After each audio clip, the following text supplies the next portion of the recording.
Magandang araw! For today's video ay samahan niyo muli kami sa panibagong kaganapan namin din sa probinsya.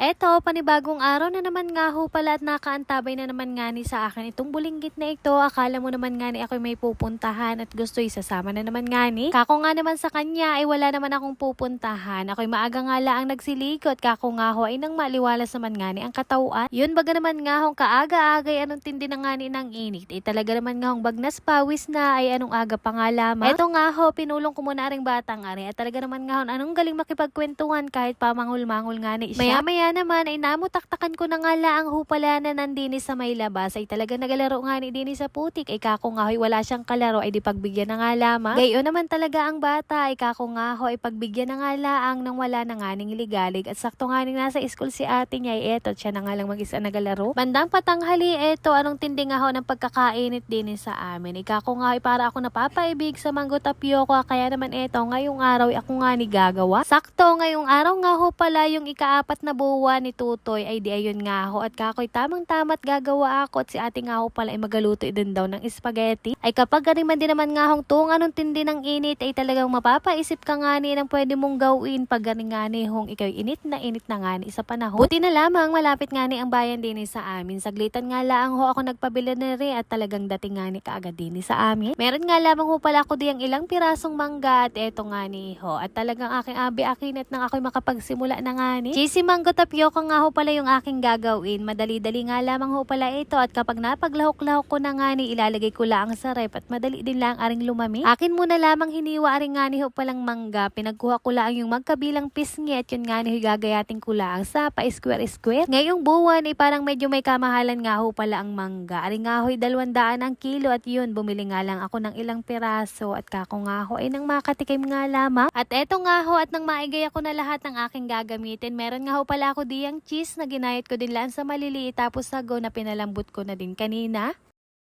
Dini sa malukong nalagayan ay pagsama-samahin nga lang ho pala yan. Nilagay ko na nga ho pala din yung mangga, yung nata, yun din nga ho palang sago. Nilagyan ko din nga ho pala yan ng cheese, yun din nga ho palang Nestle cream, tapos isang lata din nga ho pala ng Dorit. Hindi man nga ho ito sobrang karamihan at kakumandi naman nga ho mapagbigyan man nga lang ang sarili kapag ganing napapaibig. Hinalo-halo ko lamang ng maigi para nga ho magmix yung lasa. At eto nga at kakoy nung ayos na ilalagay ko na din para mailagay na sa rep. Saktong-sakto, medyo mamaya pa namang pahapon nga ho pala yung ganap nung kay Tutoy na birthdayhan. Ikako nga ho ay ari mamaya pwede na at malamig na ari.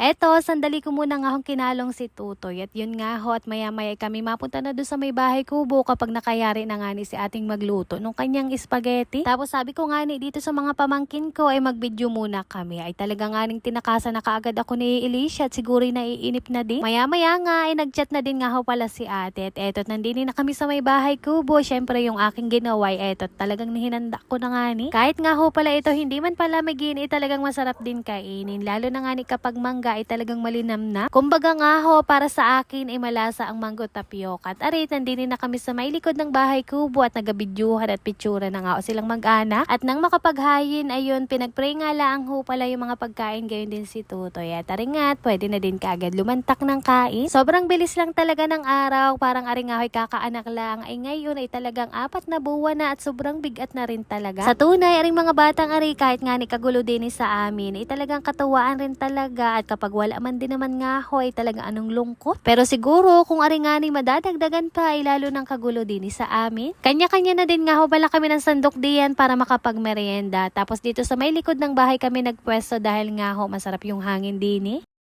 Paano ba yan? Hanggang dito na nga lamang muna ho at yun lamang for today's video. Maraming salamat sa inyong panonood. God bless.